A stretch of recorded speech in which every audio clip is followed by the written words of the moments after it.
Spoilers in video games, something people generally despise with spoilers in anything in media in general, because people don't like having reveals and stuff told to them before they have a chance to actually experience it themselves. But over the years, I've generally seen like the idea of what even counts as a spoiler become more and more confusing. Like, hear me out, let me try and explain what I mean. Like, there are major spoilers in narratives that generally have become so widespread and popular, and they generally become the source of memes or parodies kind of thing, to where some question if this counts as a spoiler anymore, it becomes so widespread and pretty much just memed upon. But there are still people who may not even experience the original context of that scene itself, which is one of those confusing aspects, especially with, such say for example, if I've seen, not from video game, but the Star Wars franchise, where a major scene has been memed upon, parodied upon, cartoons, comics, video games, whatever. I'll never give in. You killed my father! No, Buzz. I am your father. No! Because I am your father. Your godfather! I am your father's brother's nephew's cousin's former roommate. Who do you think you are anyway, Pops? Why, yes, I am your father, children! For so long, later became counted as an actual spoiler again, because another Star Wars movie apparently made that more relevant, so people who don't know, don't know. And that's kind of a weird idea of how it's kind of handled. For many, if a piece of media is just that old, then it doesn't count as a spoiler anymore because of how old it is. But then there's a question of people who were born way after the fact who may not even know about it and this kind of thing. So to them it'd be a spoiler, or someone who hasn't played it before made it a spoiler kind of thing. But for many people it's not a spoiler whatsoever because it's so old, and the idea of, well, if you wanted to experience it, you should have experienced it a long time ago. But for some people, maybe they weren't born then, maybe they didn't know about it. It's kind of one of those weird aspects of trying to use time as a sense of what defines a spoiler anymore, because of how old a piece of media is and how much parodies have been made of it. Another thing is official material. Let's say a game trailer. Like, game trailers will want to impress you the most, but will show things that are actually spoilers, whether it be full stuff from the get-go, or it's out of context spoilers, or something you wouldn't know spoiler until you actually know the context behind it, which I've seen people also take issue with, especially from the company Square Enix, where they will show practically whole endings of their games, but people still say, now that's kind of a spoiler because it was released in an official capacity by the company, so the company is not a spoiler. But it's kind of one of those things where too much information is being shown in the trailer. You're being shown way too much to the point where they're basically just showing the entire thing at that point. Like, I remember when Final Fantasy VII fans were told to avoid the final trailer for Final Fantasy VII Remake because of how spoilerific it was. Also, Kingdom Hearts 3 also has a trailer literally dedicated to the game's final arc, and that spoiler is all hell to make an entire trailer just about the final arc of the game, but it's official media, so people think it's not really a spoiler, but it's like, is it though? Because it's kind of showing way too much and showing about the finale of the game that they really shouldn't be showing kind of thing. Like, even for me with Atlas, Persona 5 Strikers, they show stuff that really should not have been shown, whether it be in the opening or in the promotional material. And even like recently, talking about Strange Journey, and Storm Tinted Strange Journey, they got a scene to a scene that's late in the game that they got spoiled upon because of the fact of how popular the scene was. But I told them that in the game's re-release on 3DS, Strange Journey Redux, it's part of the game's intro. They tell you off the gate that this scene will happen at some point, and it's one of those baffling decisions of what counts as a spoiler, because technically from the original game, you didn't know it was going to have a thing, but a re-release, they show you that off from the get-go. It's kind of one of those weird aspects of spoilers when a company just full-on shows something that they really shouldn't be showing to the viewer. Now, this is all just for narrative spoilers. There's also, because video games, gameplay spoilers. I remember when Mario Odyssey was new, there were people getting upset with review outlets for spoiling the game, and review outlets were actually baffled at the idea that you could spoil gameplay in a video game, because to them, gameplay wasn't seen as something that's wholly sacred, not to spoil. But no, there are surprises in gameplay, mechanics, and stuff like that that generally a person doesn't want to see beforehand. Like how people don't want to see certain boss battles or whatever because it'd be a spoiler. But some people treat that only under narrative and not gameplay. But like, it's just a weird aspect of people see gameplay as lesser in a video game, even though it's literally the main appeal of the medium. But it's one of those things where, yeah, gameplay spoilers are stuff. Like, even like for some review videos I've made on this channel, I've had to hide some stuff or not mention certain things because it'd be a spoiler, because it'd be a gameplay mechanic that would be a spoiler for the game that I didn't want to go and mention. So it's strange how gameplay aspects generally people see as free reign to spoil for many people because they don't see it as important or as sacred as a narrative. Granted, there are some cases where going into something spoiled actually may even enhance your experience. I'm not gonna lie. I went into Spider-Man PlayStation 4 by Insomniac with some spoiler knowledge. I'm not gonna lie, made my experience in that game a bit funnier, knowing certain things and knowing how I could avoid certain things happening because I didn't know the whole context, but I knew important spoiler details because people were spoiling that game like crazy when it was new, kind of thing, you know? But some people, a spoiler or two may enhance their experience. And also, there's some games that have divisive aspects that can change whether or not you enjoy a game, but you can't talk about it because it's a spoiler. Like, I know for a fact that the game Bravely Default on the 3DS has an entire segment of that game that can basically make or break your experience, but you can't talk about it because it's a spoiler. So when someone doesn't warn someone about the fact that, hey, there might be this moment that may literally make you despise this game, it makes you question if they even played the game themselves, kind of thing, because generally something people warn about. It's one of those hard to mention aspects as a spoiler, but like, the game's old now, it's okay to talk about it, mention what the thing is that may piss people off, or do you just still keep a surprise because they never experienced it before?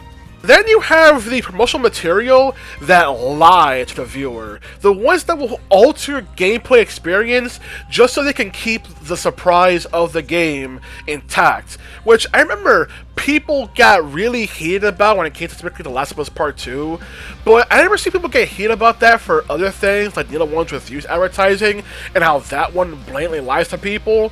But generally, it's a weird one where people don't even talk about the aspect of them literally lying. Like, people hate it when companies lie about their products, but then sometimes they're thankful for it. Like, no, for like the Marvel Cinematic Universe, I believe they have trailers that literally lie. I mean, well, I'm a kid, I know, I was watching No Way Home. Those trailers were lying guys all their butts off, but freaking, it's kind of one of those weird aspects where people will appreciate it because, oh, trailers spoil too much, so let's have one that literally lies to us. But it kind of makes it seem like they have no way of promoting their actual product if they literally have the lies to the viewer themselves, you know? Kind of one of those whole entire weird aspects when it comes to promotional material. Like, if it has to lie to you in order to get you in the door, doesn't that mean you'll probably be upset if it ends up turn out you find out you were lied to, kind of thing? Does that make you pissed off? But for some people, they appreciate it. Just one of those aspects of how spoiler stuff happens. Then you also have spoiler conversation and topics and stuff. Like, I know that people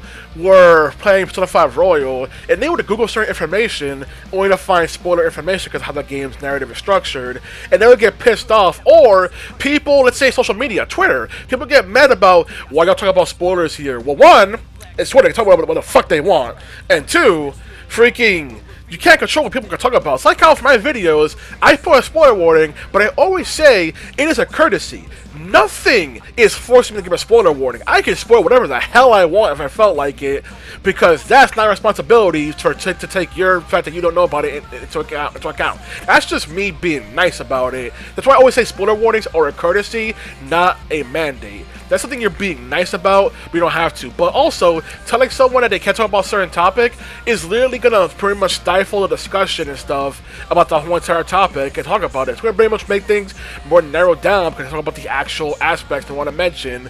That's why, yes, put a spoiler warning is a nice thing, but you can't get mad about someone if you're scrolling on Twitter and you end up finding spoilers yourself, because that's not on them. I know that also YouTube algorithm is also awful for that kind of thing, where spoiler videos will be pretty much presented because of how YouTube algorithm works. Once again, that's on YouTube, not necessarily the uploader themselves kind of thing. I know many people hate also videos that freaking have spoilers in the thumbnail or the title.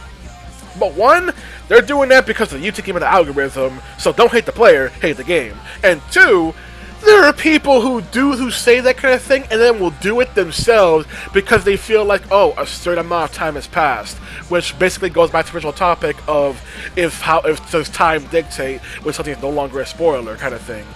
Just one whole entire weird aspect of this whole entire thing. One that basically shocks me kind of thing that I talk about is when it comes to even like posters or box arts. Like, I remember playing Tokyo Mirage Sessions on the Wii U, and I posted a screenshot that showed a character get later in the game, and someone was surprised that character joined, considered that a spoiler. I consider it a spoiler because the character is literally on the box art with the rest of the team, so I thought like it'd be obvious they joined. For some people, no, it's not obvious. They may not notice that or think about that one entire aspect. Like, even something like Persona 4 and Persona 4 Golden's box art, like, just a Persona franchise in general, will generally have like party members on the box, but people won't know the character joins or anything kind of thing. It's like how for Persona 5, we might talk about the whole traitor thing or whatever, which people say is not a spoiler, but once again, it's a weird aspect of freaking whole entire topic of spoilers where people will say a literal major moment of the narrative is not a spoiler somehow, but it's also the aspect of when it came to that game's marketing, there's a character in question who just wasn't part of the advertising, original Persona 5, which made them stand out as well when it came to whole entire aspect of the game. While Persona 5 Royal, that one went out of the gate spoiling so much original game, yet somehow trying to say, hey, can you please put spoiler word no text stuff? Atlas, you spoil your own games raw when it comes to this kind of stuff. I know you're doing this because of courtesy call, but at the same time, you have no leg to stand on with this. This is one of those things of what even dictates a spoiler anymore. Is it a spoiler because of the length of when the thing came out?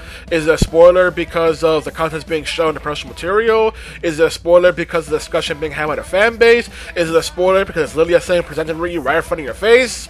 Like, this is why it's been this video, because it's topic of spoilers and how it works, and how also spoilers for gameplay, showing later levels of a game and aspects and gimmicks about a game that may not be publicly known kind of thing. But for some people, when it comes to games, generally only the narrative seems important because we have a weird logic when it comes to video games for some reason as a medium, despite being the most freaking money crazy medium in the entire industry. But freaking, I don't even know, man. I don't even know how this even works anymore. At this point, anything and everything a spoiler from the get-go and the whole entire thing, like, I don't understand. I don't even understand. Because the company can literally spoil whole aspects of their game in the promotional material.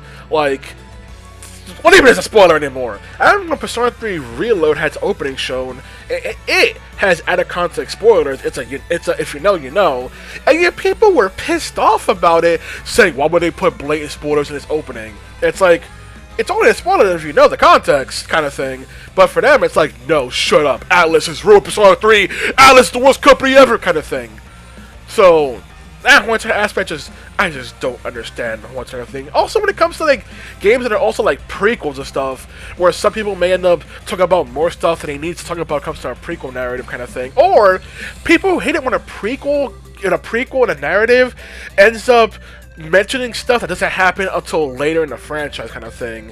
Like, I some people getting butt mad about, oh, why do I need to play the Kingdom Hearts games in order to play before they play Birth by Sleep? Birth by Sleep is a prequel, should be able to play it first. That's not necessarily how prequels are done. That's not necessarily how prequels are handled. That's just a weird topic to even go with, but some people have that one-time argument kind of thing, you know? Like, it's just one of those aspects that spoilers are just a weird topic. Like, what is a spoiler anymore? Like, freaking, yeah, Final Fantasy VII Remake project, which basically assumes you play Final Fantasy VII, and therefore is not shy about having spoilers about the original Final Fantasy VII, or not shy about spoiling its own game. In fact, its marketing literally assumes you know so much about Final Fantasy VII that they're literally baiting you with stuff about Final Fantasy VII that were big spoilers in the game, kind of thing, you know? Get one of those whole entire things when it comes to spoilers that you literally, with Square Enix can literally make an entire freaking project revolving around them knowing what you know, and you know what they know, what you know, so will it? Kind of thing. It just highlights how weird it is, that kind of thing, you know?